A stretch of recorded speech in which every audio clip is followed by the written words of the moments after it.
Breaking news Shri Sathya Sai జిల్లా ధర్మవరంలో ఉగ్ర కదలికలు కలకలం సృష్టించాయి.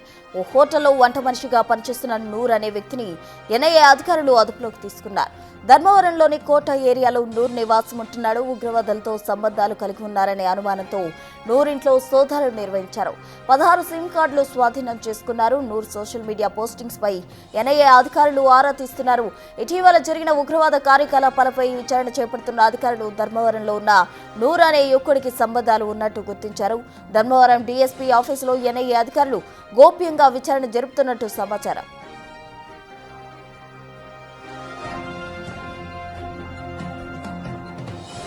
గత నెలలో అన్నమయ్య జిల్లా రాయచోట్లో 2 టెర్రరిస్టులను అరెస్ట్ చేశారు ఇంటెలిజెన్స్ బ్యూరో అధికారులు. నూర్కు ఈ 2 టెర్రరిస్టులకు ఏమైనా లింక్స్ ఉన్నాయా అనే కోణంలో అధికారులు దర్యాప్తు చేస్తున్నారు.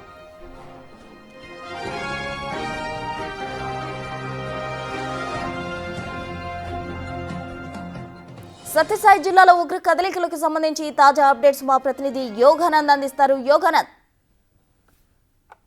ఉమ్మడి అనంతపురం జిల్లా ధర్మవరంలో ఉగ్రవాద కదలికలు తీవ్ర కలకలం రేపుతున్నాయి. గతంలో అయితే పాకిస్తానీ మహిళ ఉందన్న ఆరోపణలపై అటు అనేక మంది కూడా ధర్నాందోళన చేయించారు. ఇటీవల ధర్మవరంపై ప్రత్యేక దృష్టి పెట్టిన ఎన్ఐఏ అండ్ సెంట్రల్ ఇంటెలిజెన్స్ అధికారులు కూడా ఒక 2 వ్యక్తులు అదుపులోకి తీసుకున్నట్టు తెలుస్తోంది. ఏదైతే ఒక హోటల్లో పనిచేస్తున్న నూర్ అనే వ్యక్తి దగ్గర మొదట గత 3 రోజుల క్రితం నుంచి కూడా ఆయనపై నిఘా పెట్టి పోలీసులు అరెస్ట్ చేసి తెలుస్తుంది. అయితే ఆ ఇంట్లో కూడా సెర్చ్ చేయగా 16 సిమ్ కార్డులు, ఒక శాటిలైట్ ఫోన్ కూడా పోలీసులు స్వాధీనపరచుకోవడం తెలుస్తుంది. అయితే ఏం మాట్లాడు, ఎవరితో మాట్లాడాడు, ముఖ్యంగా పాకిస్తాన్ చెందిన వ్యక్తులతో మాట్లాడినట్టు కూడా మనకు తెలుస్తుంది. ఈ వ్యక్తి ఏం మాట్లాడాడు, ఎంతకాలం నుంచి ఉగ్రవాద కార్యకలాపాలతో పాలు పంచుకుంటూ అసలు ఈ వ్యక్తి ఏ ఊరు అన్నది కూడా ప్రస్తుతం మనకు తెలియదు. ఎందుకంటే గతంలో ధర్మవరంలో అనేక మంది బర్మా దేశం నుంచి కాదు రోహింగ్యాలు కానీ అధిక సంఖ్యలో ఉన్నారు, బంగ్లాదేశ్ కూడా అధిక సంఖ్యలో ఉన్నారు. కాబట్టి వీరందరికీ ఇతను ఏ దేశం నుంచి వచ్చాడు అన్న వివరాలు కూడా గూపీలాగుతున్నారు. అయితే ఇప్పటికే ధర్మవరం సుమారు 1000 మందికి పైగా రోహింగ్యాలు బంగ్లాదేశీలు నివాసం ఉన్నట్టు కూడా